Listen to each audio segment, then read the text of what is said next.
Well, in a region that overwhelmingly voted for him in the August 2022 election, a huge turnout to oppose the Finance Bill 2024 was the last thing President William Ruto expected in the Mount Kenya region.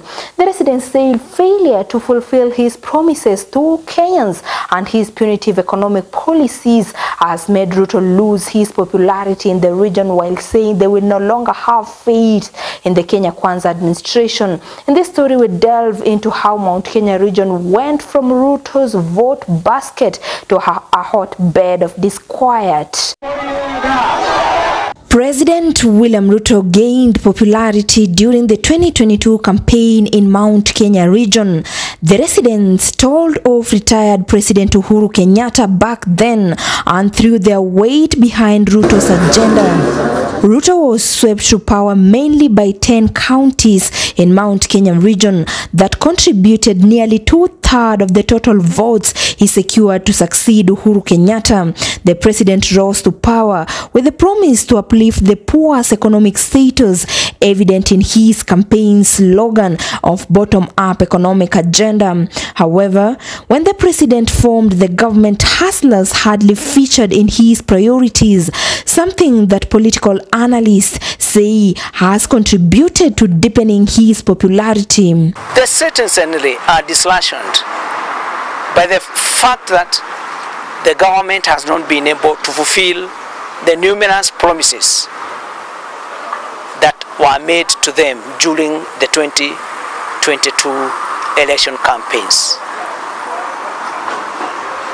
And in particular, the Mount Kenya people have not realized what they were promised in the field of agriculture. Mount Kenya region is one of the regions that holds the key to President Ruto's gripped power. Pundits say if he loses it, it may very well go up all in smoke. Political analysts claim Ruto's allies are showcasing a flashy lifestyle as Kenyans struggle to put food on the table due to the high cost of living, thus denting his popularity. And there's nothing that hates Mwananchi more than paying taxes, and then over the weekend you find the people that we elected are flashing millions of money in Harambes, and these are not people who in the year 2024 could not even afford 50,000 in a Harambee. The question is, where have they gotten this money from? The common man, she forms the idea that this is a tax that I paid that is being misused. The mountain may not have been very excited about Gachagua. Is that okay? Yes. Now we know that, including from the way he was named and the day he was named running mate. Not very excited. They could feel they would have been perhaps a better person. But the same mountain has to live with the fact that he's the most powerful person from the community. The same mountain knows if they have a chance at the presidency, for now it is Gachagua. Okay? Now, they know why he's being fought, because he's a no-nonsense person. Is that also right? Yes. He's a tough guy. That's why he succeeded to be running mate. Because if he was any other person, he could just have been tossed away. But he stood his ground. Yeah. Yeah. He stood his ground, and almost everybody was against him. Yes. But he got it. So people know him for being a no-nonsense. The demeanor may be deceiving, very deceptive, but he's a no-nonsense person. So the community knows this is a tough guy. And that's why anatupiwa mawe. Tuvijana tunatupwa na tusichana sasa. Tutupe mawe kwa hii. Kwake.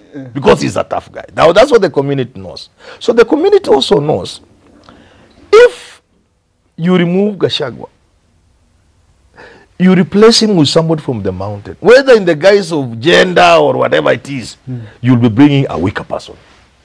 What does that mean to the community? It means you are telling the community, we are not happy that you have given us somebody tough, who can't blink, who sits with the president, even in a rally.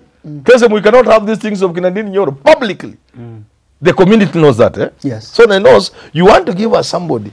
Ukisema jump and say how high. Anasema saida na jump, but ameanza kujump na anauza how high. That's what the community will take it. And finally, all these attempts at fighting Gachagua are simply telling the mountain there is an intention to divide you people. Once you are divided, you are weak and you are irrelevant. Then those in power can rule without a problem. That's the message the Kikuyus are getting. In December last year, a survey conducted by Tifa Research found that 85% of respondents from Mount Kenya region complained that the economic conditions were worse compared to the period before 2022 elections. According to the residents, the division in the government where Ruto's allies seem to be disrespecting their son Rigathi Gachagua, who contributed greatly to Ruto's victory, has contributed to Ruto's loss of popularity in the region. We expected that even the other leaders surrounding the president, that also they should also reciprocate by respecting the deputy president of the Republic of Kenya. But we have seen legislatures fighting the deputy president in and out of the day. Instead of going to parliament and doing their law, themselves they are taking outside, coming out the members of the public, trying to depolarize the deputy president. I think this has not been a good step. Thousands of residents from the Mount Kenya region took part in the protest against the controversial Finance Bill 2024. The last thing President William Ruto expected in the region that overwhelmingly voted for him in the August 2022 elections, with the Deputy President Rigathi Gachagua admitting that the Kenya Kwanza government is no longer a darling of the people. How did we get here? We were just elected the other day as a very popular government. Where did the rain begin to beat us? Where did we stop listening to the people? President William Ruto and I were the darling of the Kenyan people. The problem with Mount Kenya region is where the people, not leaders, dictate the region's political path. Will Ruto set history by becoming Kenya's first one-term president? For Special Report, I'm Mesh Msimbi.